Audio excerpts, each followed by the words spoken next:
Well, good morning, guys. Guys, this is going to be a two-part video on building this incubator out of this ice chest. Part one is going to go in detail about how I built it and the parts I used to build it. Part two is going to be more information after I've done some testing and stuff on it that'll save you a lot of time and even some money. So if you're interested in building one of these, you really need to watch part two. Part two will be following part one within a couple of days.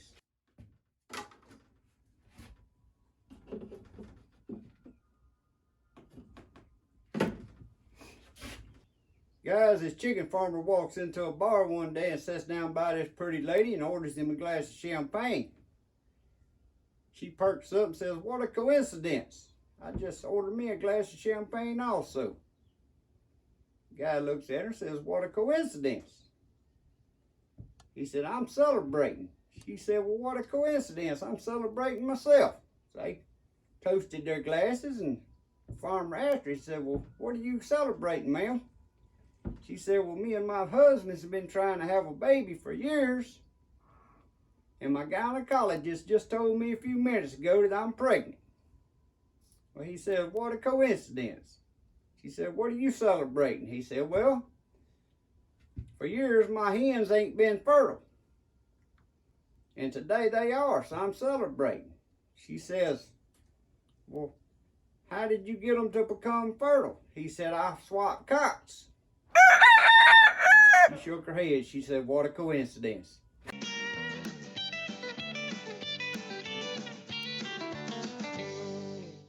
Well, good morning, guys. Welcome back to Papa's Place. As always, if this is your first time here, thanks for dropping in. Feel free to drop in anytime you feel.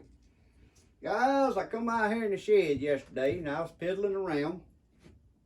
And out of the blue, I just decided I was going to build me an incubator. Now, there's all kinds of ways to build incubators, but I wanted one that stood up like a cabinet style that I could put 2 or 3 pull-out trays in. Well, I got to looking at what I had, and I had this old ice chest here. I don't know what quart ice chest it is, and then pulled the sticker off of it. But the inside measurements is a little over 12 inches, and the inside up and downs up around 23 inches long. And I thought that would work just right. So I got to looking, and I already had a little light bulb socket, whatever you call that daggum thing. Guys, when I'm trying to talk to y'all, I just go blank sometimes, more times than not. But anyways, I stood it up here and I got to looking at it thinking, what could I do? Well, I said, first thing I want to do is how can I put trays in it? Well, I got some flats here that you put your plants in. Kind's got the holes in the bottom. Well, of course, they wasn't the right size any way you want to turn them, so I cut me one in half. Then I took some little wire that's, they call that a 1/4 by 1/4 hardware cloth. And I fixed me some little shells in there. Now the first one there's got a little groove in the top one in the ice chest where I didn't have to do nothing. But the middle one right here, I had some 1/4 round shoe mold stuck up on top of the shed there.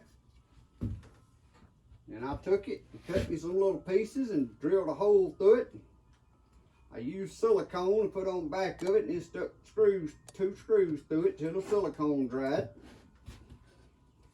Then I took another one of them flats and I made me another little drawer that is set right here. And then I made me a third one. And it slides right in there. And then I got space down here on the bottom where I can set me a little water cup or something for my humidity. Now you can put several eggs in there. I ain't tried it out yet, but before the end of this video, you're going to see some eggs hatching, I hope. And I can tell you how many eggs go in here, but I'm going to be hatching quail eggs first, but I know that'll hold a lot of quail eggs. But the reason I wanted a cabinet style is because I only got 8 or 10 that I keep breeder quails. Well, once they start laying good, that's pretty much anywhere from 6 to 10 eggs a day. Well, what I'll do is every day I'll lay them in here. And say the bottom drawer here I start, and I have the date that I started and the date that I stop when I fill that up. So then I know when to start watching for that first drawer to start hatching. And after it's been long enough past the end date, I know the eggs that didn't hatch. Take them out and throw them away, that they've had plenty of time, because I ain't in all this cradling all the eggs and stuff. Same thing, second drawer. Once this is full, every day I'll start filling this one up. That way you steady hatching chickens and steady putting new eggs in. At least that's my theory here. So, my next step is, alright, I got that. Now how? And I watch videos on some of these. There's easy ways to build one if you want to build it like that and just lay your eggs on the bottom. That ain't how I wanted to do mine. I started how I could put me a light in here for the heat. Well, I took some more of that quarter round, put it here, and I got a little piece of, I had a little piece of this here 3/16 plywood. I always picking up good little stuff like that for little projects. And I put me a shelf in there, because I'm going to put that light right here. Then I'm going to have this, and I'm going to cut a hole in it.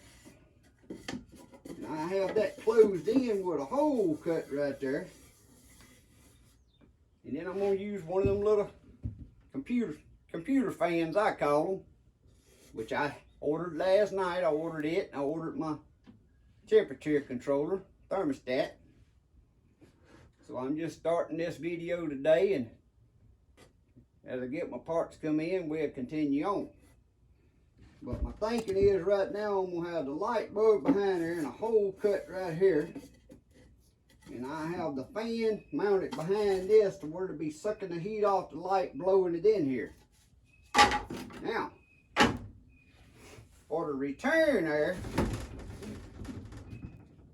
I'm going to cut a hole right here on the bottom, on the opposite side of where the hole, where the fan's blowing the heat out. I'm going to have a hole cut right here and a hole cut up here. And what I'm going to do, guys, this is my plans right now. This might change as I go to making. I'm going to take this 2-inch pipe where this hole's cut in there, stick that in there, take another eel, have this hole cut. It's going to run in there, and what'll happen is when that fan on the inside is blowing the heat out off the light bulb, the return there, it'll suck it down through all the eggs so it'll evenly distribute the heat. It'll come back out, run up this 2-inch pipe, and suck right back in there. That way you're circulating your air. And of course, the temperature control will be mounted up here somewhere with the little thermostat wire. I'll probably have it. I play with it. I'll test the temperature down low and test it up high, but I'm sure in the end it's going to be set on the middle, about middle height here, hanging right in the middle. And I'll fix it to where when I push my drawers in, it can keep hanging there and won't mess anything up. But that's the plans right now, guys. And the door. I actually had a little piece of glass about 8 inches wide. I tell you what it was out of. It was out of a refrigerator. Went out in my RV and I had to put a new refrigerator in there a couple of years ago. And I kept that little glass. It had a couple of them in there, and I kept them. So I cut a hole into the lid, put me a glass door, and that's glued in place with 100% silicone. Now once I get to this point of putting the door back on there, I'm going to put a little better hinge on it so the door won't fall off when you open it. Got a little how these hinges on these ice chests, it'll be done fell off. I'm probably gonna make my little hinges out of just a piece of nylon strap, piece of thick leather strapping or something like it. But guys, that's what we got into the making. As I said, I didn't do no recording. This is one of these things that just come out of the blue. After I seen what I needed, all I needed to buy was the little thermostat controller, which I think was about $18. And stuff, everything I use that's on Amazon, guys, I have an Amazon affiliated link in the description below this video. But you can build a nice incubator. I got too many incubators now, and even a little bitty, what I call a kid's experimental incubator, was the first one I bought, just playing around. Cost double the amount that I'm gonna have in this. And this here a whole bunch of eggs. I know some of you thinking you ain't got no egg turner. You're right. I don't want no egg turner. So the thing is, I'm gonna check on this every morning, and I check on it every night before I go to bed, at the minimum 2 times. And when I do, I just open the door, take my hand and roll them. And guys, I seen older people hatch their eggs. Now I understand you might get a few more eggs hatching if you turn them eggs perfect. I mean, I see people put an X on their egg and they'll mark them, and they make sure when they turn them exactly the amount. Next time they turn them exact back the other way. You ain't got to do that. Especially when you steady getting eggs like I am off of quails and steady putting them in there. They ain't got to be. Have you ever seen a chicken go to her nest and actually mark that egg and flip it and make sure it's flipped just right every time she turns it? No, you ain't. And another thing, there's a lot of them eggs, when a chicken's got a nest full of eggs, them ones in the center there, I bet some of them don't never get turned. They may get shook around a little bit when she sits on them, or taking her wings, bunching her eggs back up. But I ain't never seen a chicken that stood there and made sure she flipped that egg all the way over the exact amount of every time. Now, I ain't arguing saying that the science of, you may not get a little bit better percentage on your hatching, but as long as I'm getting around 55 to 60% on my hatch rate, that's pretty good to me. You start getting up there around 80, 75 to 80, that's about the best you're gonna get on a long run. Very rare occasions you're gonna get 100%, because it has more to do than the incubation. It has to do with the fertility of the eggs, the humidity. And here in Louisiana, quail eggs, I start out what I call dry hatching. Don't even put no water in my little incubators at all, because our humidity is always up. So I start out dry hatching, and I don't put no water in my little incubators until I get down to the lockdown day, I call it. So them's got little turners in them. Lockdown, when you just take them out of the turner on day 14. Then I put a little water in there and raise the humidity up there, try to get it around 55, 65. Try to shoot for that's what I shoot for. And even in them little cheap incubators, I've been getting 55 to 60% hatching rate every time in them. And like I said, them are just little toy incubators. So this one will do 55 or 60%. That's all I'm asking for. But you could build one and put an egg turner. There's ways to make an egg turner without buying them expensive egg turners too. So guys, right now what I'm gonna do is go on and drill my hole and fix my pipe where I want my duct to run. Probably go on and install my light socket and run my wire where I want it to run out at. And that's as far as I can go until my parts come in. And then I'll finish this video. And before the end of this video, you're gonna see me putting quail eggs in here. And we're gonna do a hatching. All the way to the day to hatch before you see this video. So if you see this video, you'll know it worked, because if it don't work, you won't never see this video, right?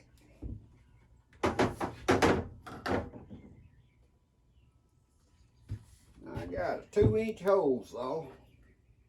Get that pipe over to slide in. I'm gonna have to cut a nipple to slide through this wall of this ice chest, because it's about a 1 1/4 inch thick wall. That's why it makes a good incubator, because it's already double walled, and most ice chests have some kind of insulation inside the wall. I hope this one does.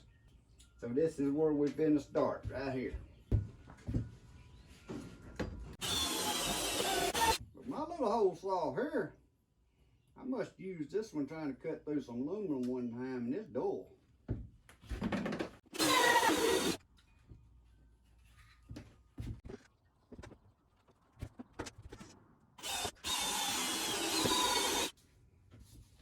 You can see that ice chest, the walls is filled with insulation. That's why it makes a good incubator. So if you want a bigger incubator, just get you a bigger ice chest to start with.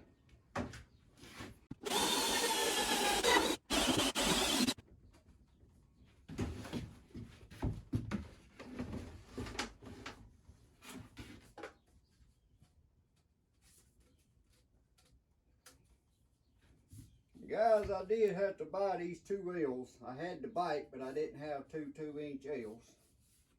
So that's another $3.50, so $7.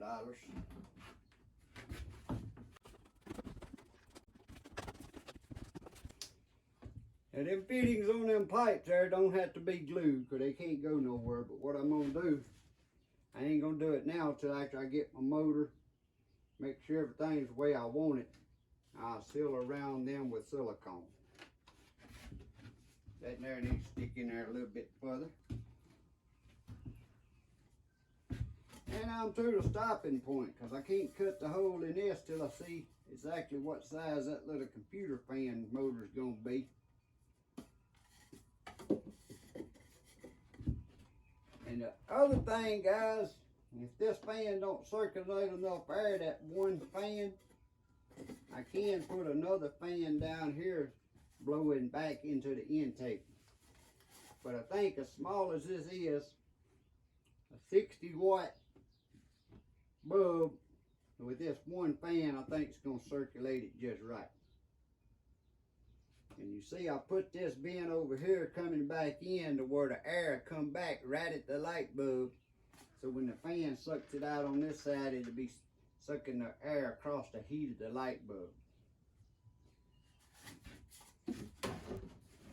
This is what it'll look like on the back. I am going to come up with me some kind of little legs down here, so it'll stand up good and straight like that, won't turn over.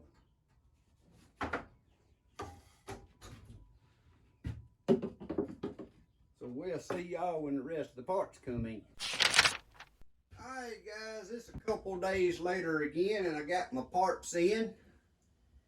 And one day I run out here just for a little while, and I made me some little legs. And all I did was took a piece of that 2-inch pipe, ripped it in half, and made legs and screwed the ice chest to them legs. That way it won't turn over.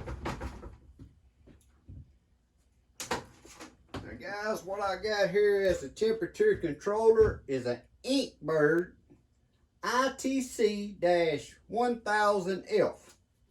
I'll put a link in the description below this video. This exact one where you can purchase this if you so choose to. And a website where you can go check them out. And all their other temperature controllers and stuff they make if you want to check them out before you purchase one. But it's got the wiring diagram on the back right here. And as we go to wiring it up, I'm going to tell y'all how I'm wiring it up. And I'll probably try to attach the wiring diagram on the screen so y'all can see it while I'm doing it. But on the back it has 6 screws here. And it tells you what each one's for. And we'll get to that in a moment. Now, The other thing I got here is a fan, and I went on and I cut the hole in my little piece of wood here the size it needs to be. And again, I'll put the model of this fan in the description below this video. But when I got a fan, I didn't just get the fan, because if you got just a computer fan, you would have to have a 120 to 12 volt converter. With this one, I found come with this converter with it, and that's a speed control knob, which I kind of like. You can slow your fan down or speed it up. The only other thing I got here is a little bitty Thermo Pro digital thermometer, and it shows you your humidity on there. And that's the leaves sitting on the inside. That runs off a battery though. Again, that'll be in the description below this video. Now, today I've had this sitting out here with my thermometer here, and they are reading exactly the same. So that's why I wanted to check these if they reading exactly the same, so I can check the temperature on this link bird. So as you can see, maybe y'all can see, I don't know how the lighting is. I went on also and I had another one of them ceramic lamp holders. So I went on and decided to put 2 light bulbs in here. I put that first one in here and I plugged it up, and it did get up to 100 degrees, but it took longer to get to that 100 degrees than my liking. And that's what I call recovery time.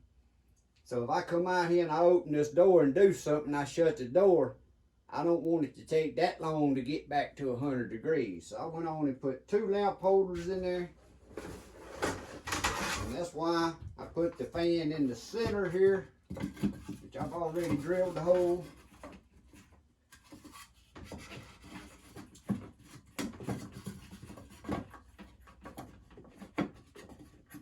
And that fan will be right there. I got where I can screw it up there to hold it. That's where it's going to mount. It'll be sucking the heat right between them 2 light bulbs. Also, guys, I put that in there before I showed y'all, but y'all seen in there around the light bulbs against the wall of the ice chest and on that bottom of that board.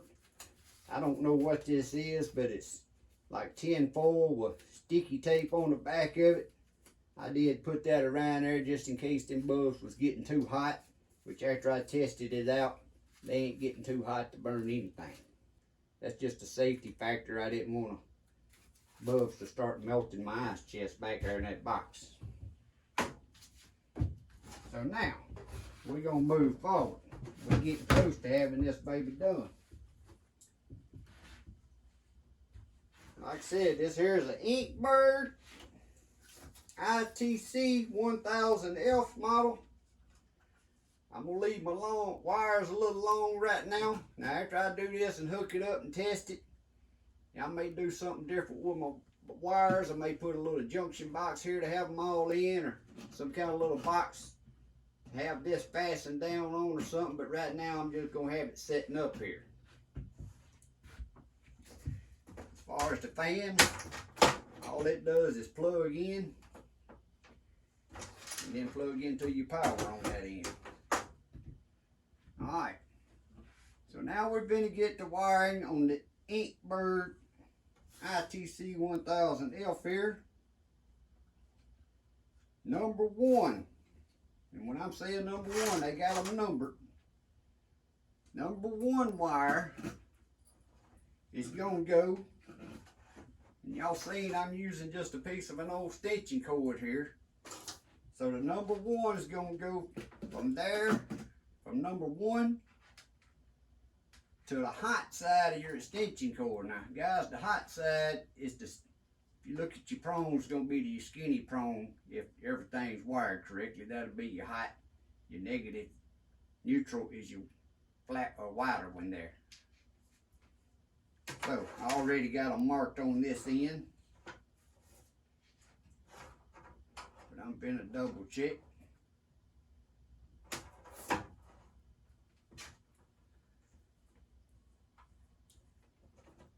So So again, your number 1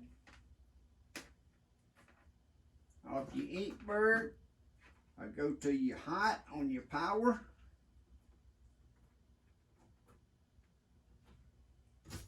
And I'm looking at this diagram to keep myself from getting messed up. Number 2 wire that you put in, like I said, I already had these 2 put in. I go to your neutral, or your ground, whatever you want to call it, on your power supply wire. And right now I'm just using wing nuts to get all this together and make sure it's all going to work. Alright, your number 3 and your number 4 is your temperature probe.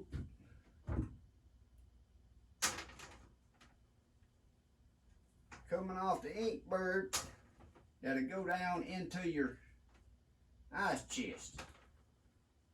So I got to put them in there. Now, on this temperature probe,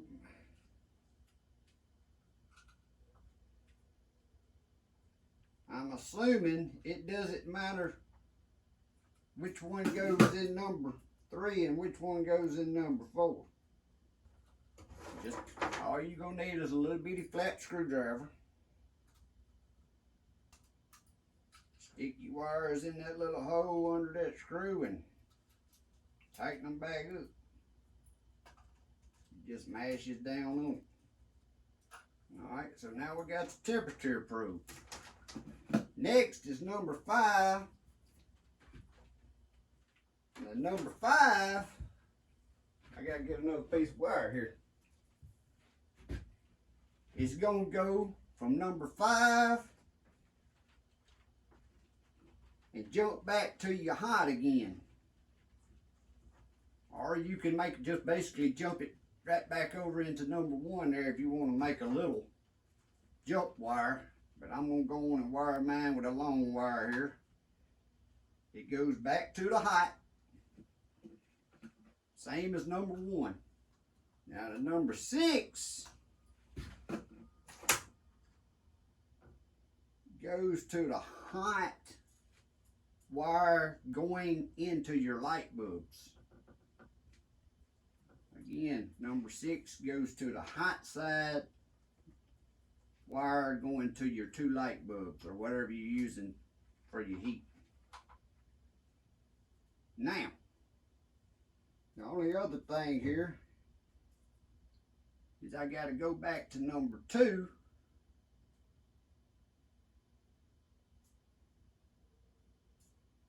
and wire, that wire coming out of number 2 goes to you, like I was saying, to your neutral or ground, whatever you want to call it, on your power supply, plus your 2 neutrals or grounds on your light bulbs or whatever you're using for heating element. So I got that now all together. Now I need another wire nut, and I'm going to check this out real good, and then we'll turn it.